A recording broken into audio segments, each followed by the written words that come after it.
এক রাত বেরিয়ে কি হবে?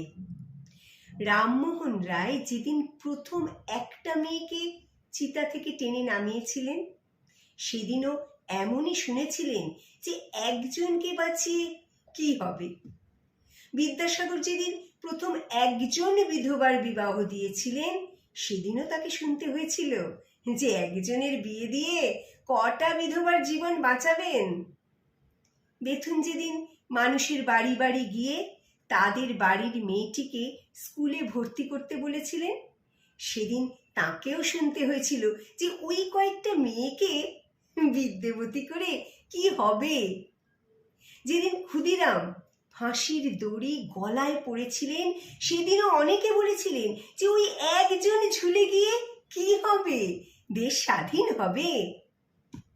প্রশ্নটা বড়ই পুরনো, কিন্তু ইতিহাস সাক্ষী আছে যে তারপর কি কি হয়েছে। এই প্রত্যেকটা ঘটনার পরে একটা বারুদের স্তূপে আগুন জ্বালাতে একটা দেশলাই কাঠির গুরুত্ব কতটা জানেন নিশ্চয়ই। আর এ তো অগ্নিশিখা।